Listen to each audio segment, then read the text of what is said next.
সংস্কার বিচার আমরা কিন্তু সবাই চাই। বিচার তো 6 মাসের প্যাকেজে আপনি শেষ করতে পারবেন না, এটা টাইমের দরকার। ডিসেম্বর এবং জুনের মধ্যে নির্বাচন নিয়ে যে টানাপোড়েন, এবং জুনেস সাকিব বলছেন যে নির্বাচন নিজেই তো একটা সংস্কারের গুরুত্বপূর্ণ অংশ, সেই জায়গায় যে নির্বাচনের দিনক্ষণ নিয়ে যে একটা বিরোধ এবং এটা প্রকাশ্য, এটা হয়তো অনাকাঙ্ক্ষিত, কারণ আমরা সবাই নির্বাচন চাই। নির্বাচনের জন্য দীর্ঘ 16 বছর অপেক্ষা, মাঠের এত অত্যাচার নির্যাতন, তারপরে কিন্তু আমরা ওই পাতানো ভোটে পা দিইনি। এখন গত অগস্টে গণ আন্দোলনের মুখে ফাঁসির স্বৈরশাসক পালিয়ে গেছে, তারপরে স্বাভাবিকভাবে রাজনৈতিক কর্মীরা একটা নির্বাচিত সরকার নির্বাচনের দিকে যেতে চাবে, এটা স্বাভাবিক। সেখান থেকে এখন যেই সময়টার মধ্যে নির্বাচন ডিমান্ড করা হচ্ছে ডিসেম্বর, তা তো প্রায় 14 মাস, তো 16 মাস। সো একটা ইন্টারিম গভর্নমেন্ট যদি 16 মাসেও ইলেকশনের একটা রোড ম্যাপ না দিতে পারে, তাহলে কিন্তু তাদের এই ক্ষমতায় থাকার মতলব নিয়ে বা নির্বাচন পেছানোর মতলব নিয়ে প্রশ্ন তোলাটা অস্বাভাবিক কিছু না। এবং এটা খুব সারপ্রাইজিং, আজকে নিকি এশিয়া ফোরামে যেই বাংলাদেশের মিডিয়াগুলোতে, আমি ইংলিশ বক্তব্য শুনি নাই, যেটা রেফারেন্স করে নিউজ করা হয়েছে যে একটা পার্টি বোধহয় ডিসেম্বর একটা দল, আমার জানা মতে অন্তত পক্ষে প্রায় 100 ছোট বড় পার্টি হোক, সেটা 5 জনের একটা পার্টি, বাট পলিটিক্যাল পার্টি, সেটা আন্দোলন সময় কিন্তু 100 পার্টি প্রায় আপনার এই ইলেকশন, এই লাইনে ডিসেম্বর জানুয়ারিতে ইলেকশন চায়। তাহলে এই কথাটাও কিন্তু রুমিন ফারহানা বলছিলেন বরং একটি দলে আসলে নির্বাচন ডিসেম্বরে চাইছে না।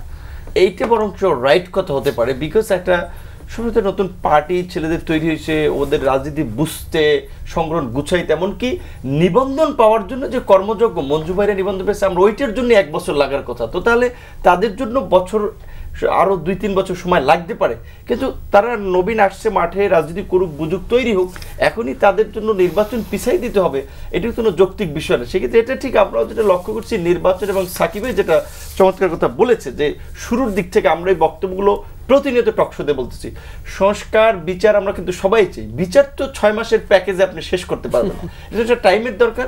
তাহলে এই যে আমাদের ছাত্র বন্ধুরা বা আন্দোলনকারী কিছু নেতৃবৃন্দ, তারা বিচার সংস্কারকে মানে নির্বাচনের মুখোমুখি দাঁড় করিয়ে যে অন্যরা সংস্কার চায় না, আমরা সংস্কার আগে, বিচার আগে, তারপরে নির্বাচন। সংস্কারের আপনি যদি দেখেন সমস্ত আপনার বিশেষ পলিসিগুলো, পেপারগুলো রেডি, এখন ইমপ্লিমেন্টেশনে গেলে হয় 9 মাসে কি 9টা সংস্কার বাস্তবায়ন করতে পেরেছে? সংস্কার বাস্তবায়নে বাধা কেউ দিচ্ছে না, কিন্তু বরঞ্চ আমরা দেখতাম সরকারের শক্ত অবস্থানটা যে বিএনপি ডিনাই করতেছে, দ্বিমত পোষণ করতেছে, তারপরে তারা এক্সিকিউট করুক, ভালো কাজে আমরা সহযোগিতা করব, তারা কিন্তু কোনো এক্সিকিউশন এখন পর্যন্ত আমরা দেখিনি। সেই জায়গা থেকে এইটাকে বলবো যে এটা একটা ন্যারেটিভ দাঁড় করানোর চেষ্টা করা হচ্ছে যে সংস্কার, বিচার, নির্বাচনের কারণে হচ্ছে না। সেকেন্ড একটা ন্যারেটিভ দেখেন আপনি, শেখ হাসিনা আমলে আমরা যেটা দেখেছিলাম যে শেখের বেটির বিকল্পকে, হাসিনার বিকল্পকে, হাসিনা যেভাবে এক হাতে চীন, এক হাতে ভারত, মাঝখান দিয়ে আমেরিকা ব্যালেন্স করতেছে, এটা কেউ পারবে না। এই সমস্ত ন্যারেটিভ যখন দাঁড় করানোর চেষ্টা করা হচ্ছে, এখন স্যারের পদত্যাগ নিয়ে আমরা আশা করি না তিনি পদত্যাগ করবেন, এবং তিনি আসলে এই ধরনের পরিস্থিতিতে পড়েছিলেন কিনা বা সিদ্ধান্ত নিয়েছিলেন কিনা এটা আমরা মিটিংয়ের পরে বুঝতে পারিনি। মিটিংয়ে তো আমি ছিলাম, কিন্তু এইটাকে যে সামনে এনে একটা এমোশনকে ক্যাশ করার জন্য যেভাবে সার্কুলেট করা হয়েছে যে তিনি পদত্যাগ করতেছেন কেন, রাজনৈতিক দলের চাপে বা নির্বাচনের চাপে, এটা একেবারেই একটা ব্ল্যাকমেইলিং আমি বলবো যে। সো এই জায়গা থেকে আমরা যেটা বলবো যে সেই মিটিংয়ে আমরা স্পষ্টভাবে স্যারের কাছেও জানতে চেয়েছি, স্যার একটা ইলেকশনের মাস আপনি সুনির্দিষ্ট করেন, যেহেতু আমাদের সবার ডিমান্ড, নট অনলি বিএনপি, আমাদের একটা ডিমান্ড।